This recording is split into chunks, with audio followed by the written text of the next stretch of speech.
In Venezuela, the commemorative day honoring Commander Hugo Chavez 10 years after his physical departure continues.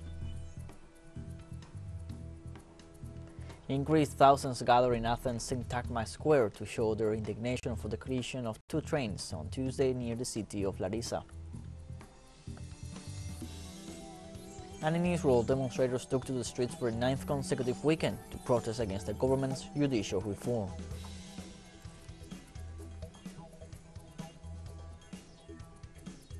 Hello, welcome to From the South. I'm Luis Alberto Matos from the TeleSUR studios in Havana, Cuba. We begin with the news.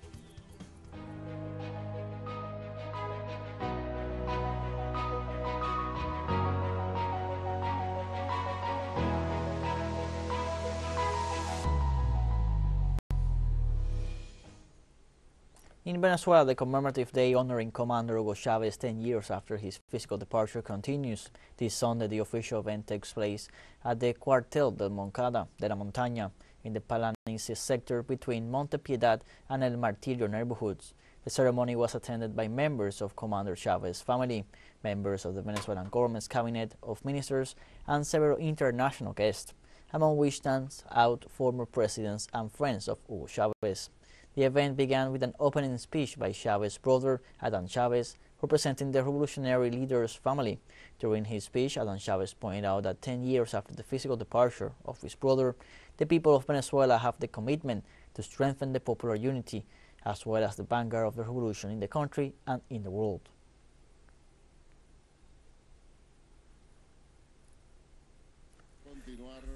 We need to continue to strengthen our revolutionary conscience in Venezuela and in the world, to continue making progress in what Chavez told us, this multi-centric and multipolar world.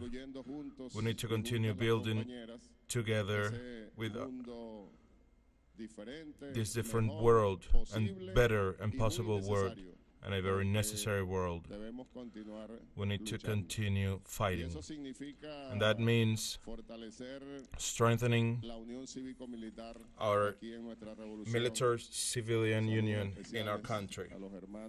Special greetings to our brothers and sisters of our Bolivarian military forces and our government representatives, ministers, spokesmen and women of our popular power,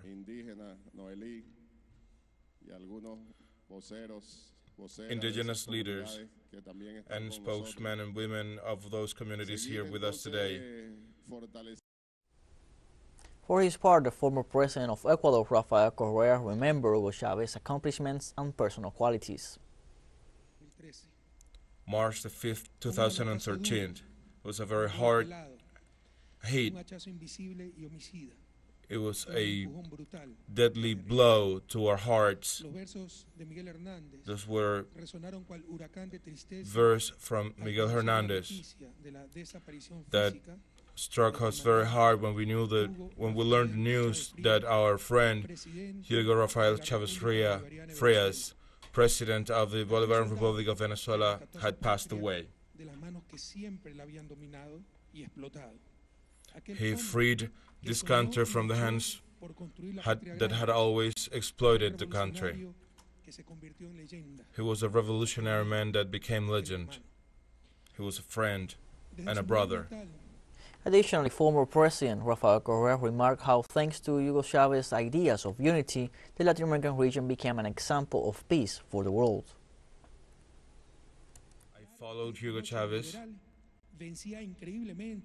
from the very moment he won the elections against all odds.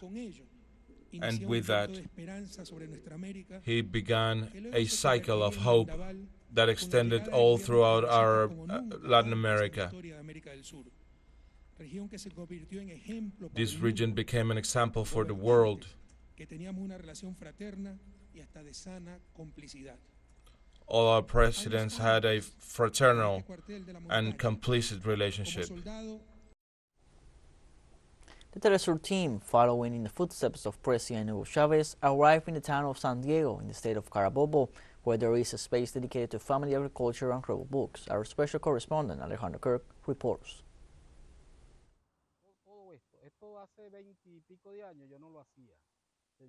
20 years ago, I didn't do all this. I understood that a revolution was to study. I understood that a revolution was to take power. I understood all that, but when Chavez arrives, all that discourse is erased in one fell swoop, and the whole game is thrown into disarray, and you are left in the air.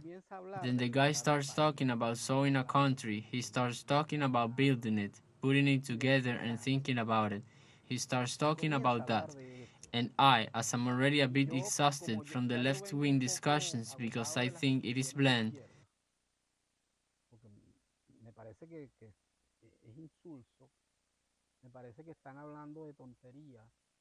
because it seems to me that they are talking nonsense, that they are not talking about serious things, where the great majorities are incorporated, that we didn't understand that discourse, even if we were disciplined militants of the discourse. The practice didn't correspond to anything. But when Chavez arrived, despite the fact that, as I explained before, the idea of the left as an important ally to carry out his plans, his discourse and his actions were radically different.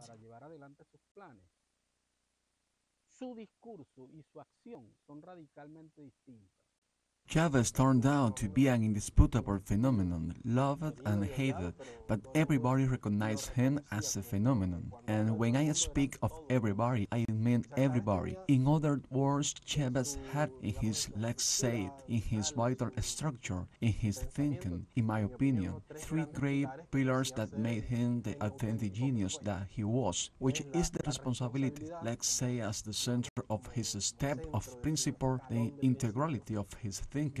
That is his way of understanding the world, of understanding the problem, of understanding the system, of understanding the people in an integral way, not segmenting, not separating, no, not fragmenting. And the universality of his proposal are three elements that went together, one present more than the others depending on the occasion.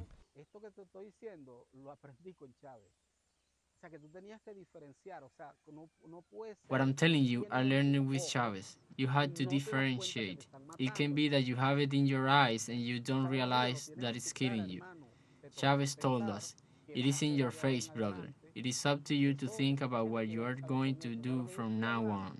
If Chavez doesn't show up in 1992 in this country, I was going to end up like any other drunkard on this planet, talking about poetry, idiocy, and stupidity with friends who were talking about painting and poetry and sculpture and boasting about my wisdom as one does.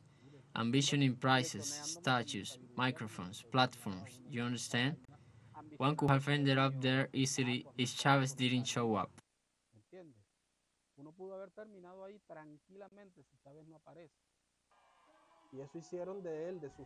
And that made him authentic his way of, let's say, of living politics. So evidently when we realized, when all the people began to realize that we were dealing with an entirely authentic type of politicians, let's say some affective, emotional, conscious, militant floodgates were opened that created a connection that had never existed with any other politician. So what you call that people felt that they own Chavez, what it really means is that it felt part of that way of understanding themselves.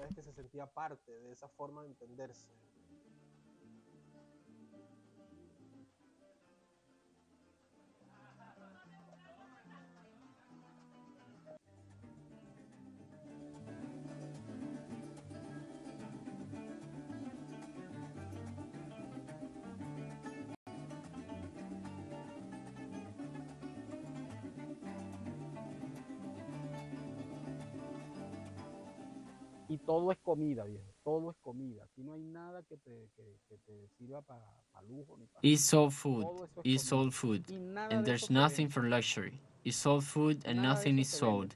It's all given away, and you can witness that with the neighbors. Why is it not sold? Is it because we are altruistic? Is it because we are magnanimous? No, it is not for sale because that is an old concept. Food cannot be sold. It is as simple as that. Food cannot be a commodity.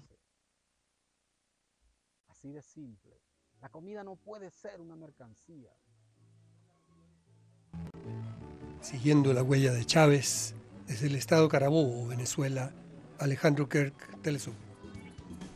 Let's take a short break, but first remember you can follow us on TikTok at the account at TeleSUR English.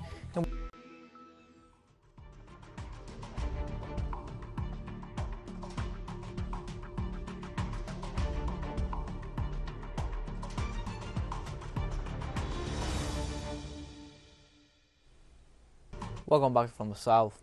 On Saturday, Peruvian military and police repression against anti-governmental protests left at least 19 injured. During July alone, in a southern community from the department of Puno, health authorities confirmed 16 wounded, among which there was a 13-year-old minor and a 60-year-old adult. The peaceful protest demanding President Boluarte's resignation, the closure of Congress, and a new constitution was violently repressed by the army and the people.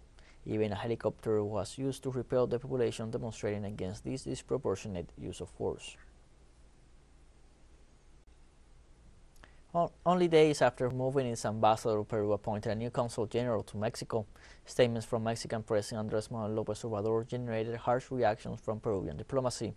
However, Foreign Minister Ana Cecilia Gervasi has appointed Carlos Jesus Rossi Covarrubias as the new consul general to the North American country.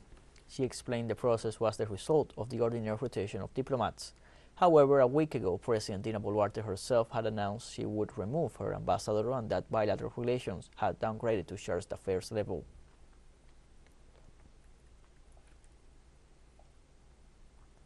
The Bolivian bench Creemos and its allies guaranteed with a departmental law that the governor of Santa Cruz, Luis Fernando Camacho, will exercise that position from the maximum security prison of Chonco Socorro. The regulation was approved this Saturday by 17 votes against and 11 in the Departmental Legislative Assembly. According to the head of the Movement Towards Socialism bench, Raquel Valencia, the new law represents a step back to the autonomous statute because the legal figure of the vice governor was eliminated. Valencia anticipated that they will resort to justice with the objective of re-establishing in Santa Cruz the respect for the political constitution of the state and the autonomous statute of Santa Cruz. Since the end of December, Camacho is preventively detained in Chonchocoro, accused of terrorism for his participation as main promoter of the revolts that led to the resignation of the former president Evo Morales in 2019. Thousands of people gathered this Sunday in Syntagma Square in the center of Athens, capital of Greece, to show their indignation for the collision of two trains that occurred on Tuesday night near the city of Larissa, which left dozens of dead and injured. An estimated 12,000 people are expected to participate in the massive march, in which trade unions, educational associations, and other social organizations are taking part, according to Locosciano ERT. Despite the 24-hour strike declared by electricity and subway workers, trains are running normally. However, commuter railroads are not running this weekend due to another strike declared by the Union of Sector Workers.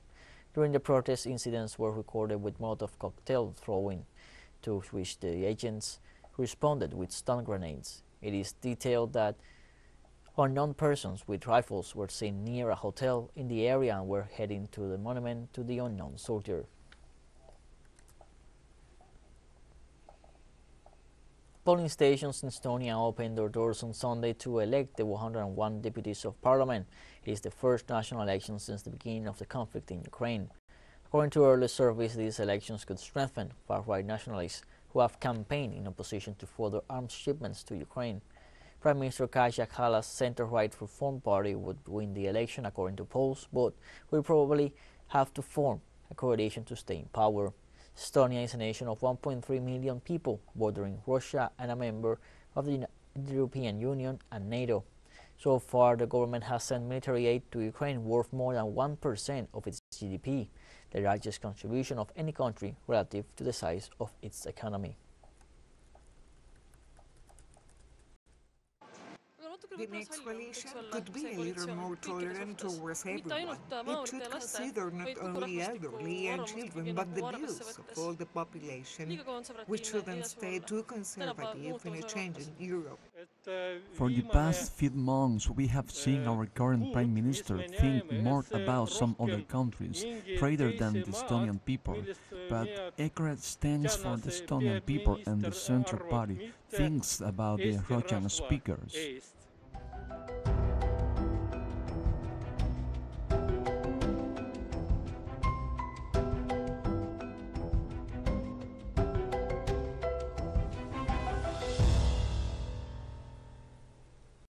United Nations member states approved on Saturday the drafting of the first international treaty to protect the high seas after more than 15 years of discussions. The document is considered essential to conserve 30% of the planet's land and oceans by 2030, as agreed during the United Nations Conference on Biological Diversity, COP15, held last December in Montreal, Canada. After 2 weeks of intense negotiations, including an overnight session between Friday and Saturday, delegates settled on a final text which can no longer be significantly modified and will be formally adopted once it has been reviewed by jurists and translated into the 6 official United Nations languages. Currently, only about 1% of the high seas are protected, while the rest are threatened by climate change, pollution, and overfishing.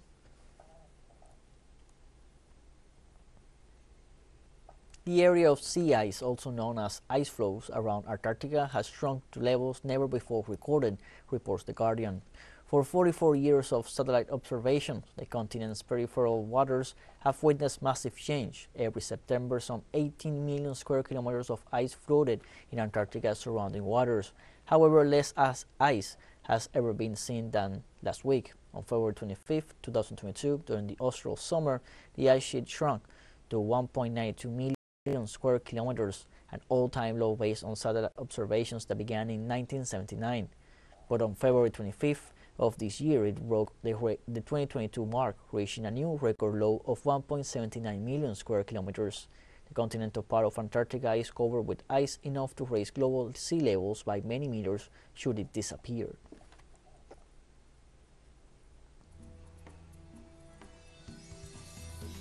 TeleSUR English continues to grow. You can now tune in from 33 different African countries through StarSat, dial 461, and enjoy our Latin American alternative broadcasts. One final short break, and we'll be right back. Stay with us.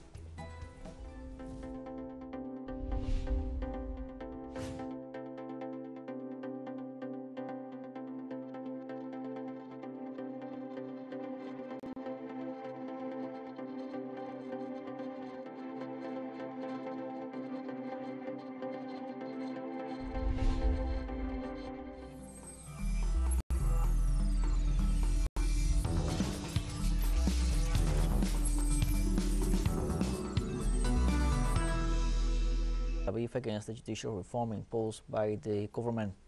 The demonstrators denounced the reform as undemocratic. Protests have taken place in Tel Aviv, Jerusalem, and Carmel near Haifa, and have reported clashes between demonstrators and local police forces. According to the government, the reform was presented as a key piece to restore the balance between the branches of the state, as the legislation would give more weight to the government in the committee that selects judges and would deny the Supreme Court the right to overturn any amendments to the so-called Basic Law, the quasi-constitution of Israel. The new call for protest will be March 9th.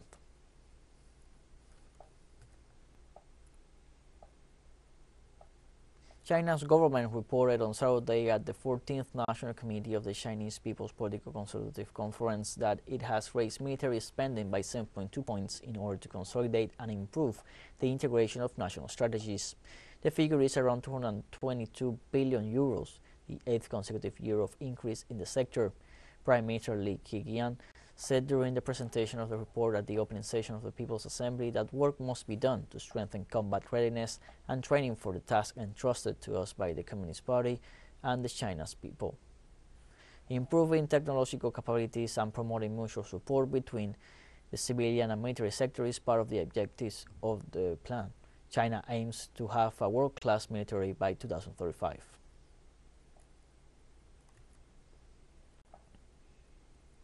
The International Atomic Energy Agency confirms positive progress in talks with Iran. According to the Director General of the agency, Rafael Grossi, the negotiations to reactivate the Joint Comprehensive Plan of Action agreed in 2015 and unilaterally dissolved by the U.S. are on the right track. From Tehran, the capital of the Persian nation, the diplomat expressed his confidence that a good agreement will be reached. Among the aspects highlighted by Grossi, he remarked that Iran agreed on a voluntary basis to reconnect the chambers of its nuclear facilities. Iran, for its part, asked the organization to avoid the influence of the ruling powers.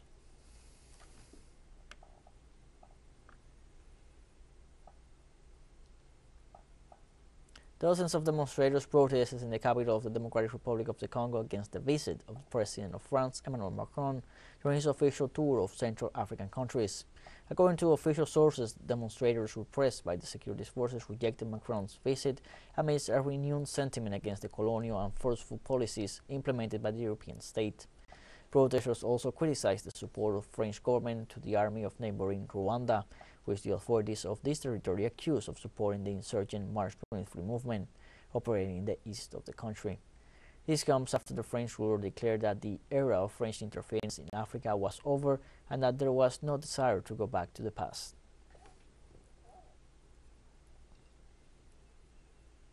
The Syrian government on Sunday provided a report on final figures of human and material losses from the earthquakes.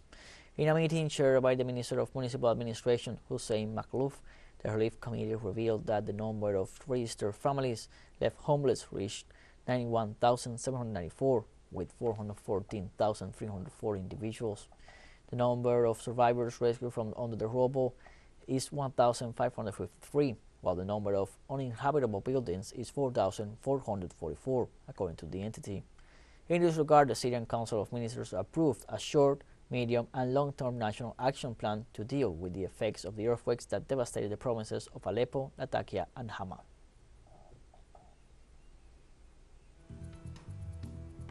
We have come to the end of this news brief, and you can find these and many other stories on our website at telesurenglish.net. You can also join us on social media: Facebook, Twitter, Instagram, Telegram, and TikTok.